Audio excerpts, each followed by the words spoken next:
سلام تخاتلتي مدبات تلفزيون إرترا بفلاي دما مدب حق نسنيتن عبيتن أبز حلف مدبنا أب حق سدرا بيتا توكيرنا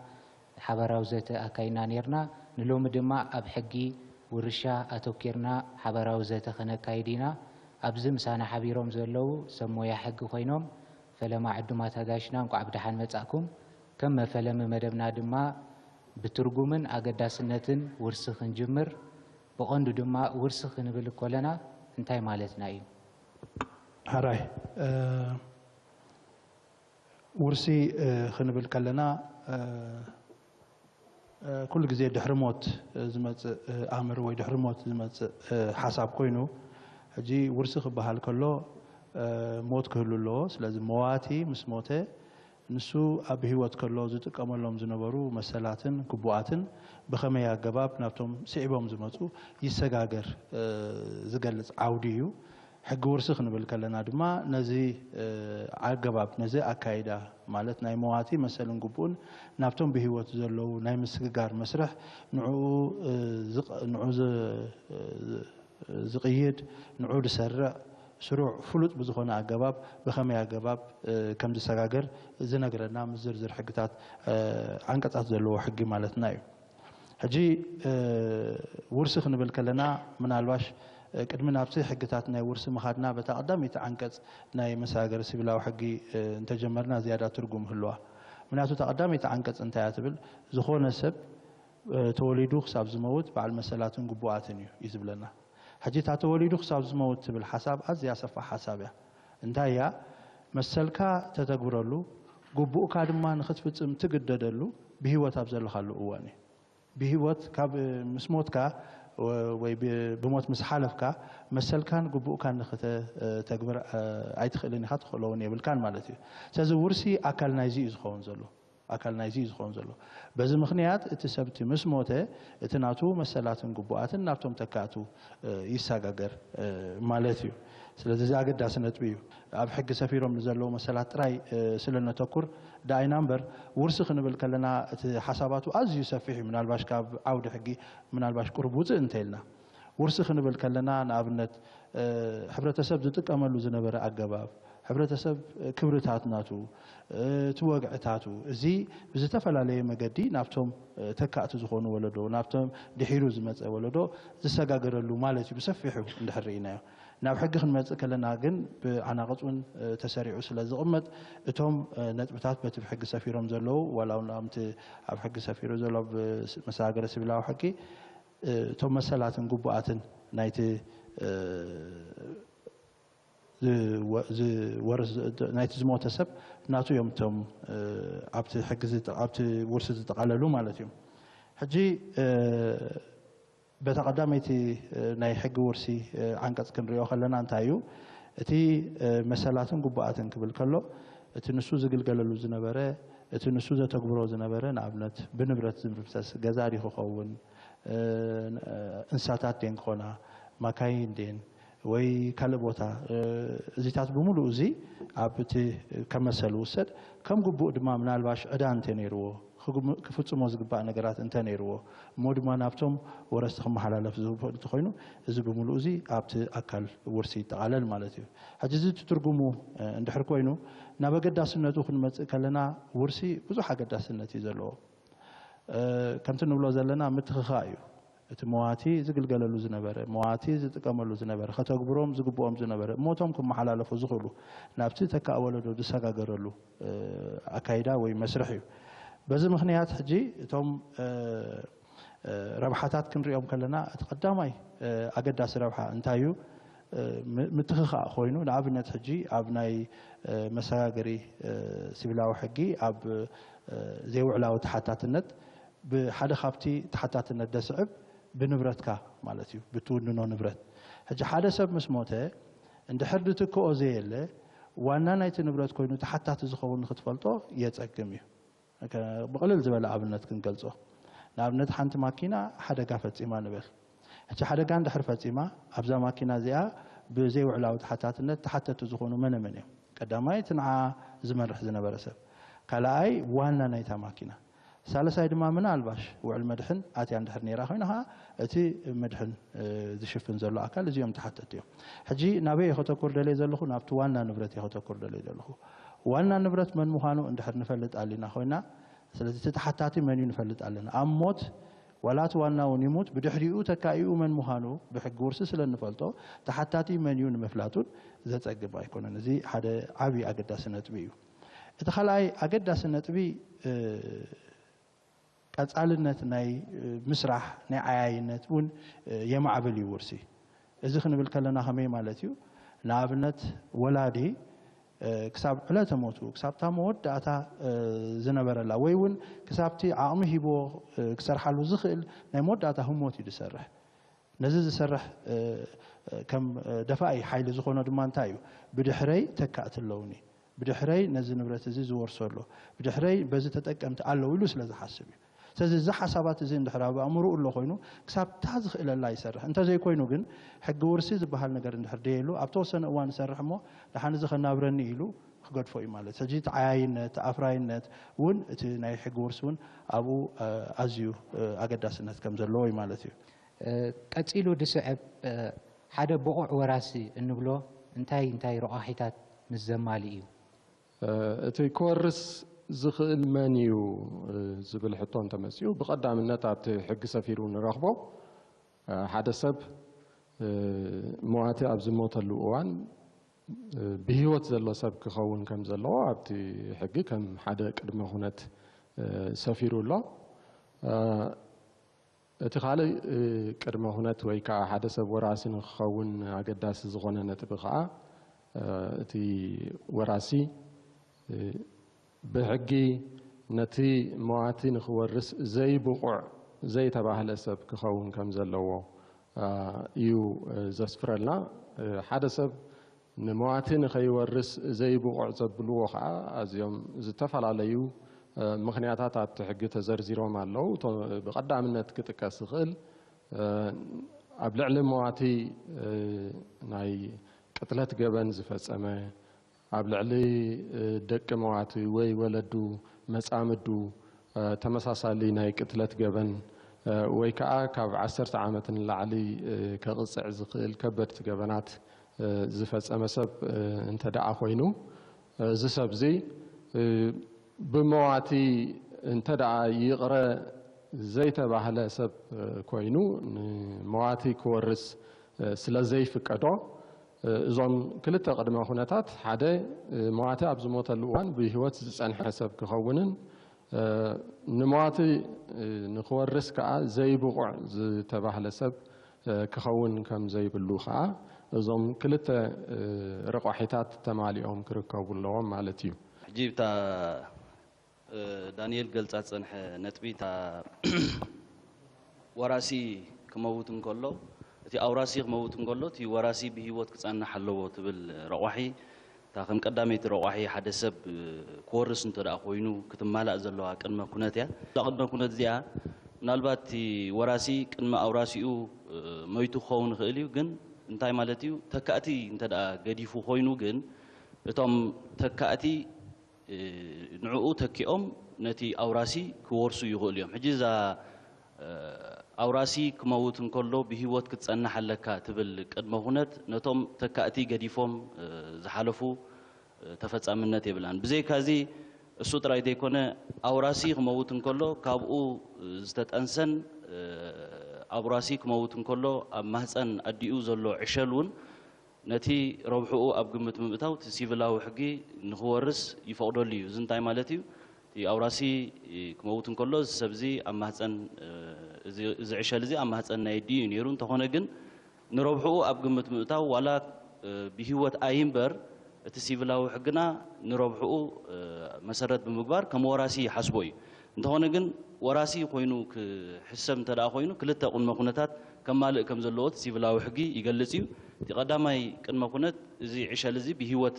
ክውለድ ኣለዎ እቲ ካልኣይ ቅድመ ኩነት ከዓ ብሂወት ምስ ተወልደ ከዓ ን48 ሰዓታት ከዓ ክጸንሕ ክኽእል ኣለዎ ሕጂ ብሂወት እንተደኣ ተወሊዱ ን48 ሰዓታት እንተደኣ ጸኒሑ ልክዕ ከምቶም ብሂወት ዘለዉ ወረስቲ ተሓሲቡ ኣብቲ ናይ ውርሲ መሰል ከም ዝካፈል ሲቪላዊ ሕግና ይገልጽ እዩ ካልእ ኣብታ ዳንኤል ክገልጸን ጸንሐተን ነጥብታት ንሓደ ሰብ ዘይብቑዕ ዝገብርዎ ነጥብታት ዝተባህላ ነጥብታት እቲ ገበን ሓደ ኮነ ኢሉ ዝተፈጸመ ገበን ክኸውን ክኽእል ኣለዎ ካልኣይ እውን እንታይ ማለት እዩ ኮነ ኢሉ ብሸለልትነት እንተደኣ ተፈጺሙ ሕጂ እቲ እምነት ገበናት እቲ ሰብ ከም ናይ ምውራስ መሰሉ ኣይቅንጠጥን እዩ ብተወሳኺ እውን ብቤት ፍርዲ እውን ክቕጻዕ ክኽእል ኣለዎ ብቤት ፍርዲ ክሳብ ዘይተቐጽዐ ሓደ ሰብ ካብ ናይ ውርሲ መሰል ክኽልከል ኣይክእልኒ ማለት እዩ ኣብ ርእሲ እዛ ኣማኑኤል ክጠቕሳት ጸንሐ እቲ 10 ዓመት ልዕሊኡን ዘፍርድ ገበናት ፈጺሙ ዝበሃል ዘሎ እቲ ፈጸሞ ገበን ኣብ ልዕሊ ኣውራሲ ውላዱ ወለዱ በዓልቲ ቤቱ ናይ ሓሶት ክሲ ዝመስረተን ወይ ከዓ ብናይ ሓሶት ምስክርነት ቀሪቡ ኣብ ከምዚ ዓይነት ፍርዲ ዝኣተወን ሰብ ምስ ዝኸውን እዩ ሕራይ ጽቡቕ ከም ነጥብ እትለዓል እውን ምናልባት መዋቲ ምሕረት ምስ ዝገብር ኣቐዲሙ ኸ ብኸመይ ክረአ ይኽእል ኣብ ርእሲ እዚ ክበሃል ፀንሐ ሕጂ እታ ምሕረት ምናልባሽ ብግሉፅ ምሕረት ክገብር ይኽእል ብዘይግሉፅ ከዓ ስለምንታይ ድሕሪ ተግባር ምፍጻሙ ተደኣ ይቕሬታ ክገብረሉ ዝኽእል ካልእ መልክዕ ናይ ውርሲ እንተደኣ ሃልዩ ኮይኑ ወይ ብለባዋይ ብገለ ኣብ ናይ ውርሲ መሰል ከእትዎ እንተፈቲኑ ይቕሬታ ከም ትገበረሉ እውን ክትግንዘብ ትኽእል ካልእ እቲ ሕጊ ክጥምቶ ዝደለየ ነገር ነዚ እንታይ እዩ ከምዚ ሓፈሻዊ ክበሃል ፀንሐ ወዲ ሰብ ሓደ ስሩዕ ኣካይዳ ክኸይድ እሩም ኣካይዳ ክኸይድ እዩ ዝደሊ ሕጊ ስለዚ እዚ ገበን ዝፈፀመ ሰብ ተረባሐ ክኸውን የብሉን ገበን ብፍጻሙ ተረባሐ ክኸውን ስለ ዘይብሉ እዩ ካብቶም ብስሩዕ ኣካይዳ ዝኸዱ ውሉዳት ንበሎም ካልእ ብውርሲ ረብሓ ዘለዎም ሰባት ፈልዩ ክሪኦ ስለ ዝደሊ እዩ እዚ ኩሉ ግዜ እቲ ስሩዕ ኣካይዳ ምላይ ናይ ሕጊ ኣብ ቦትኡ ክህልወሉ ዝኽእል ሓደ መልክዕ ናይ ኣተገባብራ ኮይኑ ይረአ ምናልባሽ ድሒርና ንሪኦ ኣርእስቲ ምስ ንብረት ውርሲ ዝተኣሳሰር እዩ ብልክዕ ዝውረሱን ዘይውረሱን ንብረት ክንብል እንከለና ከመይ ማለት እዩ ብሓፈሻ ንብረት ሓደ ግዝያዊ ወይ ዘላቒ ጥቕሚ ዘለዎ ክኸውን ይኽእል እዩ ብፍላይ ንብረት መዋቲ ሕጂ እቲ ዝውረስን ዘይውረስን ኢልና ክንፈላለዩ ከለና ብዓይኒ ሕጊ ብኸመይ ዝርአ ኣቶ ኺዳነ ዕድል ክበኩም ሕራይ ኣብ ንብረት ውርሲ መዋቲ ተጠቃሚ ማለት ንኣብነት መድሕን ህይወት እንድሕሪ ወሲድና መዋቲ ተጠቃሚ ኣብ ዘይረብሓሉ ወይ እቲ ገንዘብ መድሕን ብዘይ ዝኾነ ተወሳኺ ሓበሬታ ንረብሓ ወረስቲ መዋቲ ኣብ ዝኾነሉ ኩነታት መዋቲ ብዝፈፀሞ ውዕል መድሕን ህይወት ኣታዊ ዝኾን ገንዘብ ሓደ ክፋል ንብረት ውርሲ ይኸውን ማለት እዩ ካብዚ ወፃኢ ብውዕል መድሕን ህይወት ኣታዊ ዝኾን ገንዘብ ክፋል ንብረት ውርሲ ከም ዘይከውን ሕጊ ደንጊግዎ ኣሎ ማለት እዩ ኣብ መልዕሎን ካሕሳን ድሕር መፂና ከዓ ከም ሳዕቤት ሞት ከም ሳዕቤን ሞት ንኣዝማድ ወይ መፃወምቲ መዋቲ ዝኽፈል መልዕሎን ካሕሳን ኣካል ወርሲ ኣይከውን እዩ ዝብል ተደንጊጉ ንረኽቦ ተስኢላዊ ሕጊ ይቕኒየለይ ሕጂ እተን ክጥቀሳት ፀንሓ ዝውረሱን ዘይውረሱን መሰላት ናይ መዋቲ ዝብል ዕላማ ሕጊ ውርሻ ነቶም መሰላትን ጉቡኣትን ናይ መዋቲ ናብ ወረስቲ ከም ዝመሓላለፍ ንምስግጋር እዩ ካብዚ ብምብጋስ እቶም ወረስቲ ዝበሃሉ ነተን ጉቡኣትን መሰላትን ናይቲ መዋቲ ብምኽንያት ሞቱ ንዘየቆርፃ ማለት እዩ ይወርሱ እቲ ብምኽንያት ሞቱ ዘቋርፅ ብሞይኡ ምኽንያት ዝጥቀመሉ ዝነበረ ንኣብነት ሓደ በዓል ሞያ ኢንጂነር ኮይኑ ኮንትራክተር ፀንሕ ምስቶም ካንፀሎም ዝተዋዓዓሎም እንተደኣ እቲ ውዕል ተቋሪፁ ብምኽንያት ሞቱ ወረስቲ ነዚ መሰል እዚ ክወርስዎ ይክእሉን እዮም ዋላ ውላዱ በዓል ሞያ ኢንጂነር እውን ነቲ ውዕል ኣነየት ክቕፅሎ ክብል ኣይክእልን እዩ ዝሓተ እንተልዩ ዘይተኸፍለ ገንዘብ ናይ ወላዲኡ እንተልዩ ክሓተ ተኽእል ወይ እውን ዕላት ተሎ ከዓ ከፍሎ ክእል ካብተን ናይ ዘይውረሱ ዝበሃሉ ሓንቲ ከዓ ክፋል ጥሮታ እያ ጥሮታ ብናይ ጥሮታ ሕጊ ስለዝምእዘዝ እቶም ጥሮታ ዝወስዱ ሰባት ከዓ ፍሉጣት ስለ ዝኾኑ ኣካል ውርሲ ከም ዘይኮነ ንምምላእ ኢለ ተቐዳሚት አንቀጽ እንታይ እያ ትብል ዝኾነ ሰብ ተወሊዱ ክሳብ ዝመውት በዓል መሰላትን ግቡኣትን እዩ ዝብለና ክወርስ ዝኽእል መን እዩ ዝብል ሕቶ እንተመሲኡ ብቐዳምነት ኣብቲ ሕጊ ሰፊሩ ንረኽቦ ሓደ ሰብ ሞዋቲ ኣብ ዝሞተሉ እዋን ብሂወት ዘሎ ሰብ ክኸውን ከም ዘለዎ ኣብቲ ሕጊ ከም ሓደ ቅድመ ኩነት ሰፊሩ ኣሎ እቲ ሕጊ ክጥምቶ ዝደለየ ነገር ነዚ እንታይ እዩ ከምዚ ሓፈሻዊ ክበሃል ፀንሐ ወዲ ሰብ ሓደ ስሩዕ ኣካይዳ ክኸይድ እሩም ኣካይዳ ክኸይድ እዩ ዝደሊ ሕጊ ስለዚ እዚ ገበን ዝፈፀመ ሰብ ተረባሐ ክኸውን የብሉ ብፍላይ ዘን ክጥቀሳ ዝፀንሓ ኣብ ንብረት ውርሲ ዘይኣትዋ ነገራት ነናተን ንዐን ዝገዝእ ሕጊ እውን ስለ ዘሎ እዚ እውን ከም ምክንያት ክግለጽ ይከኣል እዩ ቀፂልና ንሪኦ ብዛዕባ ዓይነት ውርሲ እዩ ውርሲ ክንብል ከለና ኣብ ክንደይ ዓይነት እዩ ዝከፋፈል ብኸመይ ክግለጽ ይከኣል ውርሲ ከም ዝክግለጽ ዝፀንሐ መዋቲ ዝነበሮ ንብረት ድሕሪ ሞቱ መሰላቱን ግቡኣቱን ዝመሓላለፈሉ እዩ እዚ ብስሩዕን ኣጋባብን ንኩሉ ሓበራዊ ዝኾነ መንገዲ እዩ ክኸውን እዩ ሲቪላዊ ሕጊ ደንጊግዎ ዘሎ ኣብዚ ሕጂ ብፍሉጥ ክልተ ዓይነት ምስግጋር ንብረት ኣሎ በቲ ሓደ ብለወባ ሓደ ሰብ ቅድሚ ምማቱ ንንብረቱ ብኸመይ መንገዲ ክመሓደር ከም ዘለዎ ሰሪዑ ክገብር ይኽእል በቲ ካልእ ከኣኒ ብዘይ ለወባ ዝኾነ ይኹን ለወባ ከይገበረ ድሕሪ ሞይቱ በቲ ሲቪላዊ ሕጊ ደንጊግዎ ዘሎ መሰረት ወረስቲ በብደረጃኦም ብዘለዎም ዝምድና ተከፋፊሎም ዝወርስሉ መንገዲ እዩ ኣብ ገሊኡ ሕጂ ክልቲኡ ለወባን ብዘይ ለወባን ዝውረስ ንብረት እውን ኣሎ ንኣብነት ሓደ መዋቲ ገለ ክፋል ካብ ንብረቱ ብለወባ ንእከለ ሂበዮም ክብል ይኽእል እዩ እቲ ገለ ክፋል ካብ ንብረቱ ከዓ ዝኾነ ይኹን ከይተላወበሉ እንድሕር ተሪፉ በቲ ሕጊ ናይ ውርሻ ዘሎ ብኡ ተማእዚዙ ከም ዝኸይድ ይኸውን هراي ጽቡቕ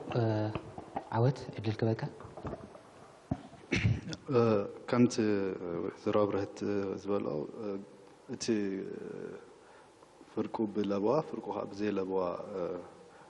ዝኸውን ዝመሓላለፈሉ ኣገባብ ኣብ ገለገለ እዋናት እቲ ለበዋ ብዘይ ነቲ ለበዋ ከማልኦ ዝግባእ ቅጥዕታት ስለዘይማልአ ወይ እቲ ግቡኣት ከማልኦ ዝግብኦ ንዑ ስለዘይማልአ ብትእዛዝ ናይ ቤት ፍርዲ ብውሳነ ናይ ቤት ፍርዲ እቲ ለበዋ ይፈርስ እሞኒ ፍርቁ ብለበዋ ፍርቁ ከዓ ብዘይ ለበዋ ክኸውን ይኽእል ሕጂ ኣብ ከምዚ ኩነታት እንታይ እዩ እቲ ገለገለ ዓናቅጽ ናይቲ ለበዋ ተተግባርነት ዘይብሎም ዝኾኑ ፍርቁ ክፍጸም በቲ ለበዋ መሰረት ክፍጸም ዝግብኦ ዝነበረ ነገራት ስለዝተርፍ ዘሎ እቲ ብኡ ክፍጸም ዝግብኦ ዝነበረ ስለዝፈረስ ብዘይ ለበዋ ይፍጸም ማለት እቲ ለበዋ ግን ፍርቁ እንተኣጸኒዑ ብኡ መሰረት ከዓ እቲ ለበዋ ተፈጻምነት ስለ ዘለዎ ኣብ ከምዚ ዓይነት ኩነታት እቲ ፍርቁ ብለበዋ ፍርቁ ብዘይ ለበዋ ንብረት ናብ ወረስቲ ክመሓላለፍ ይኽእል ማለት እዩ كما وسختنا إذا حج تلعيلات سنحة أرستي معاسيو ورسي بزي لبوا هون تخلي العوة كيفاني يرنديو حدا كاو تاي مواتي لبوا كي قد فهمت موت ورشا بزي لبوا كبحال كال مالتيو كال مواتي قد فهمت لبوا بملؤ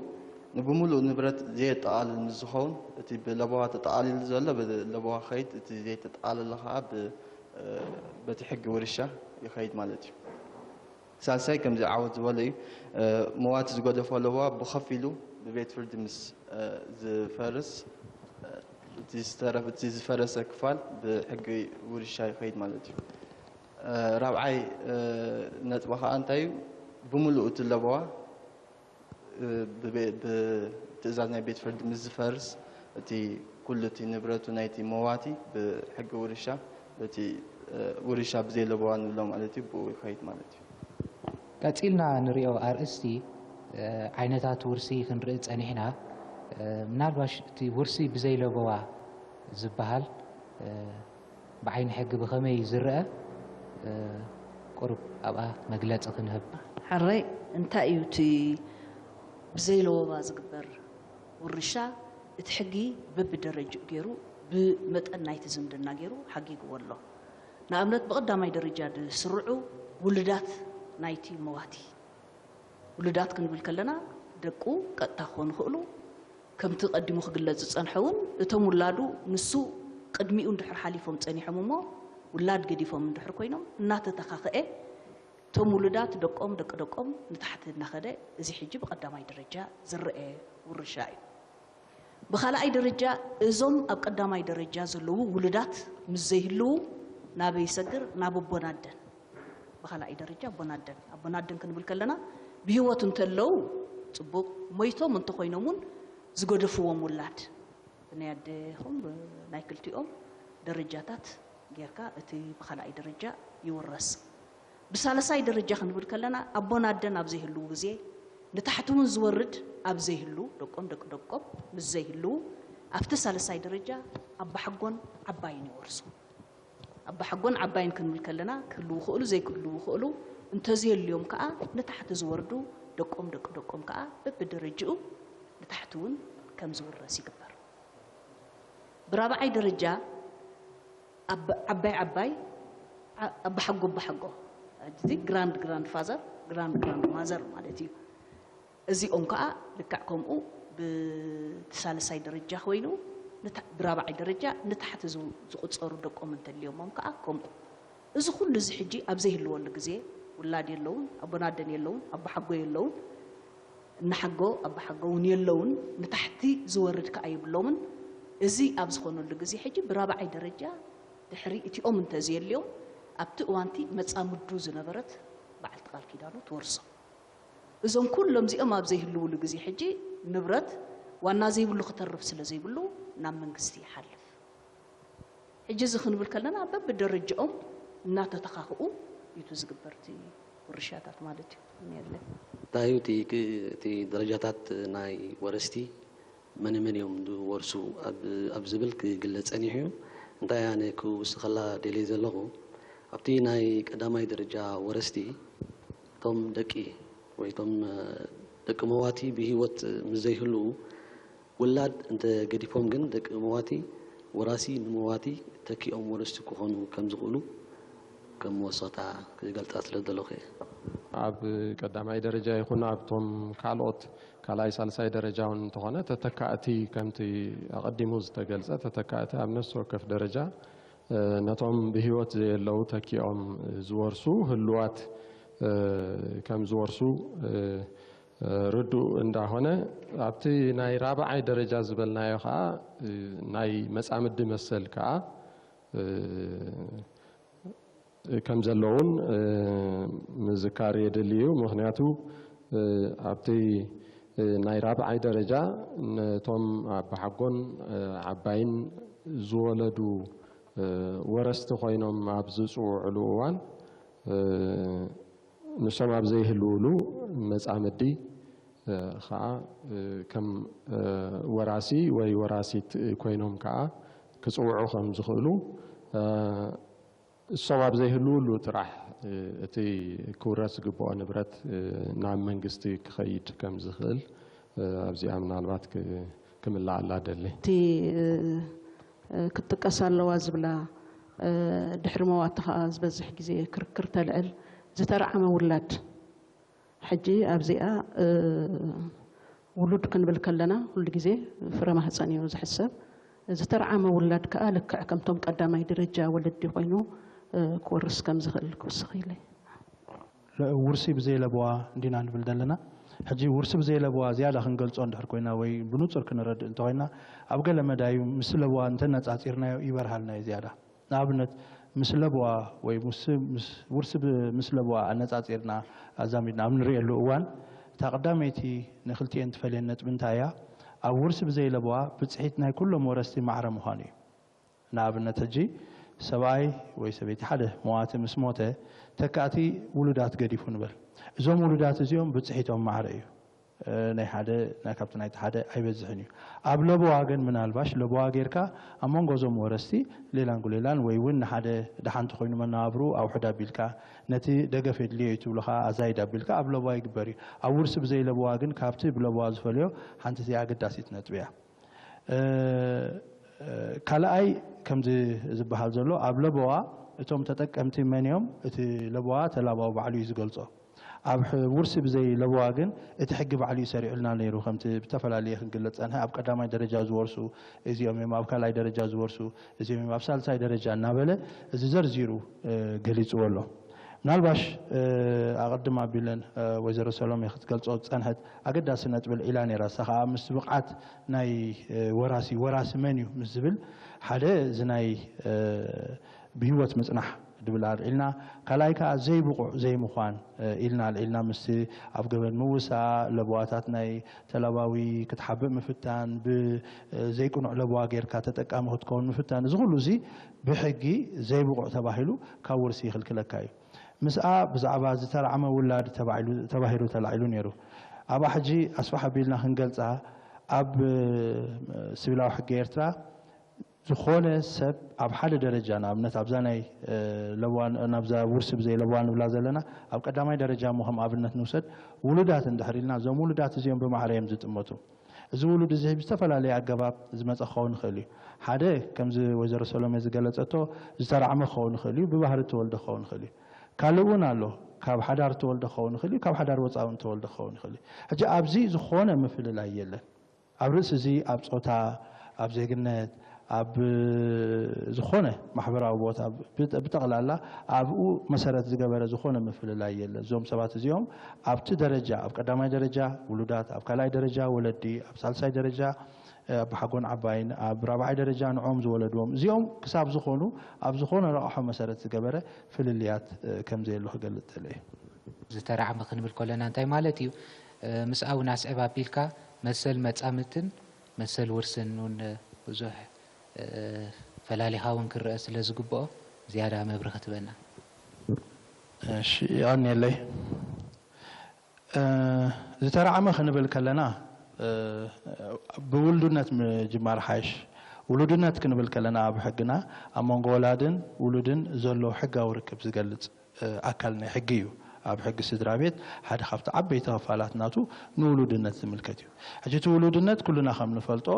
ብናይ ኣቦ ምርግጋፅ ናይ ኣቦነት ጌርካ ዝፍለጥ ኣሎ ብናይ ኣደኻ ምርግጋፅ ናይ ኣደነት ጌርካ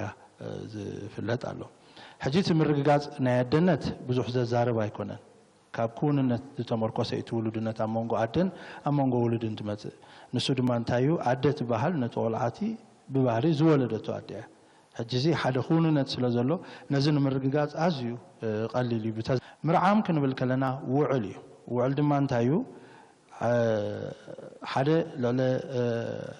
ዕድመ ዝኾነ ሰብ ካብ 18 ዓመት ንላዕሊ ዝኾነ ሰብ ምስ ንኻልእ ቆልዓ ከም ውለዱ ገይሩ ንኸዕብዮ ንኸኣልዮ ወይ ከም ውላዱ ገይሩ ኩሉ ሕጋዊ መሰላቱ ከኽብረሉ ዝፍፅሞ ውዕል ተባሂሉ እዩ ዝግለጽ ሕጂ እዚ ውዕል ምርዓም ኣዝዩ ኣገዳሲ ስለ ዝኾነ ልዑል ጥንቃቐ እውን እዩ ዝግበረሉ ምናልባሽ እቲ ውዕል ብኸመይ ይፍፀም እንድሕር ንብል ኮይና እቲ ውዕል ኣብ መንጎ እቲ ዝርዕም ዘሎ ሰብን ኣብ መንጎ ስድራ ቤት ናይቲ ተረዓምን እዩ ዝፍፀም ብሓፈሻ ማለት እዩ ሕጂ እዚኦም ክፍፅሙ ከለዉ ወለዲ ብሂወት እንድሕራልዮም ኮይኖም ኩሉ ግዜ እቶም ባህርያውያን ወለዲ ናይ ዝቆልዓ ኩሉ ግዜ መፂኦም ፍቃዶም ክህቡ ክኽእሉ ኣለዎም ሕጂ እዚ ኩሉ መስርሕ ምስ ሓለፈ እቲ ክብደቱ ብምንታይ ኢኻ ትሪኦ ኣብ ቤት ፍርዲ ቀሪቡ ቤት ፍርዲ ሕጋዊ ኢሉ እንተዘያፅዲቕዎ ውዕል ምርዓም ሕጋዊ ኣይኮነን ቤት ፍርዲ ከዓ ከፅድቕ ከሎ እንታይ ረቑሒታት ክኽተል ከም ዘለዎ ኣብቲ ሕጊ ሰፊሩ ኣሎ ምናልባሽ ሓፀር ኣቢልና ክንገልጽ እዚ ቆልዓ በዚ ውዕል ምርዓም ይረብሕ ድዩ ይጥቀም ድዩ ረብሓ ናይ ዝቆልዓ ይሕለወሉ ድዩ እዚአን ኣዝየን ኣገደስቲ እየን